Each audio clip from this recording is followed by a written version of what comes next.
बचत वाली बहू। बचत करना और पैसों को बुरे वक्त के लिए जमा रखना बहुत अच्छी बात है, लेकिन इसे किस हद तक करना है ये सोचने वाली बात है। शिल्पी पड़ोसी शिखा के घर पर है। आय हाय, कितना ठंडा ड्राइंग रूम है तुम लोगों का। मैं तो यहीं दरी बिछाकर लेट रही हूँ। बच्चे स्कूल से आ जाए फिर ही जाऊंगी अपने घर। हाँ हाँ शिल्पी, क्यों नहीं, आराम करो। सब ठीक तो है ना? तुम लोगों के घर का एसी नहीं चल रहा है क्या? अरे नहीं चल रहा है, बस घर में अकेले मन नहीं लगता। बच्चे नहीं है ना, और ये तो गए हैं ऑफिस। खैर, ये शिल्पी का काम था, जहां से जितना बच जाए बचा लेती महीने के अंतिम दिन। वाह, इस बार की गर्मी में 2000 रुपए कम आए हैं। तभी बेटा आता है। माँ मेरे पेट में दर्द हो रहा है। ये पीठ पे देखो ना, छोटे छोटे दाने भी हो गए।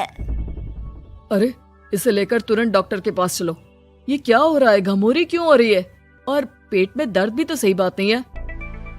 वो लोग डॉक्टर के पास जाते हैं, जहाँ डॉक्टर बच्चे को देखता है और दवा लिख कर देता है। देखिए, इसे गर्मी से बचाइए। आप लोग तो अच्छे पैसे वाले लगते हैं। घर में ऐसी नहीं है क्या? बच्चे को गर्मी से एलर्जी है। खैर, निकालिए 5000 रुपये और ये दवाई लीजिए। घर आकर शिल्पी को 5000 रुपये खर्च हो जाने की टेंशन हो जाती है। वो सोचने लगती है कि जो पैसे डॉक्टर के क्लिनिक में लग गए उससे कैसे वापस रिकवर किया जाए। फाइनली, चलो जरा बाजार में जाकर कुछ सब्जियां खरीद कर आती हूँ। राशन भी खत्म हो रहा है। भैया, ये चावल कैसे किलो है?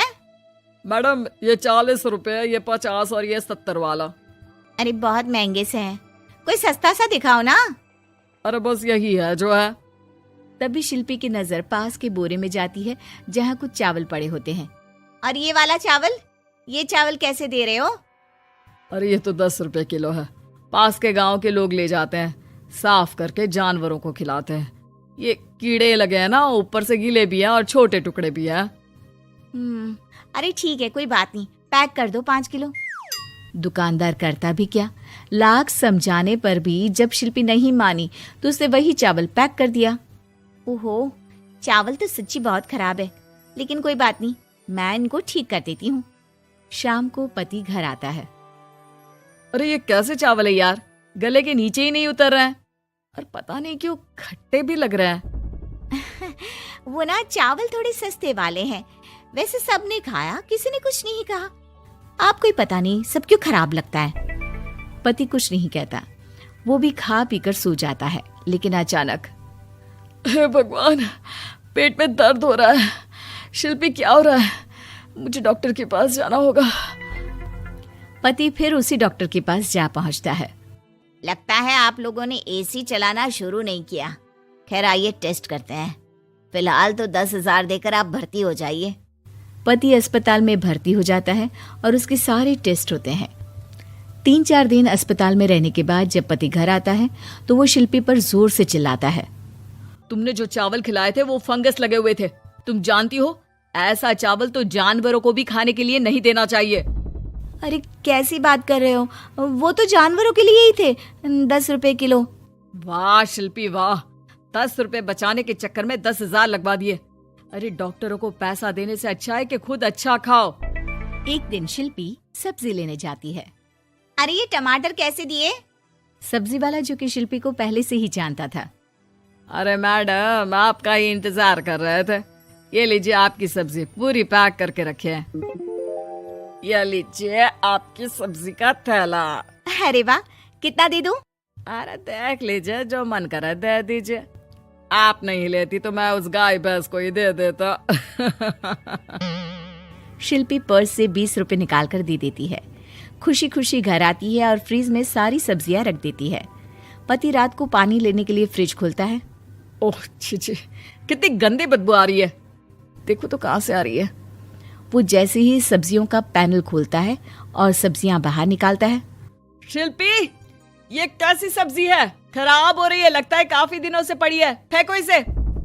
ओ भगवान, ये कैसे खराब हो सकती है? मैं तो आज ही लेकर आई हूँ। जरूर तुमने पैसे बचाने के लिए सस्ते दामों में खरीदी होगी, है ना? आपको कैसे पता? अरे अच्छे से जानता हूँ तुम्हें। आज के बाद घर के खाने पीने का सामान तुम नहीं लाओगी। अब क्या था, बेचारी शिल्पी को समझ में ही नहीं आता कि वो कहाँ से कैसे पैसे बचाएगी। फिर एक दिन, शिल्पी, वो मेरे ऑफिस के कलीग है ना, उसके घर पार्टी है, हम लोगों को भी बुलाया है, साथ चलेंगे। लेकिन मेरे पास तो कोई साड़ी है ही नहीं। अरे तो जाकर ले आओ ना, बाजार कौन सा दूर है।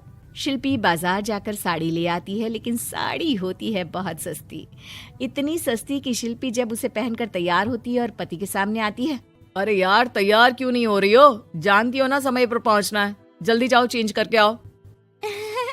कैसी बात कर रहे हैं आप? मजाक करना कोई आपसे सीखे। अरे नई साड़ी तो पहनी है मैंने। खैर, दोनों पार्टी में जाते हैं, जहाँ एक काम वाली शिल्पी के पास आती है। मैडम, ये जो हाथ में झूठा ग्लास है ना, दे दो, बर्तन धोने के लिए ले जा रही हूँ। अरे शिल्पी, आपकी और इस काम वाली की साड़ी तो बिल्कुल एक जैसी है।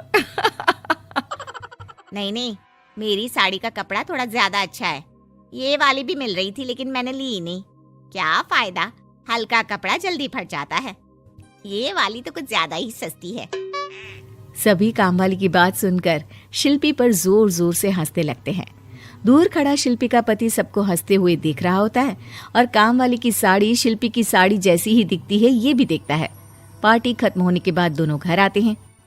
मैंने क्या कर दिया, मुझे बिल्कुल अच्छा नहीं लगा। मैंने जरा से पैसे बचाने के चक्कर में कितनी बेइज्जती करवा ली। आज के बाद कभी कंजूसी नहीं करूंगी। चलो, देर आए दुरुस्त आए।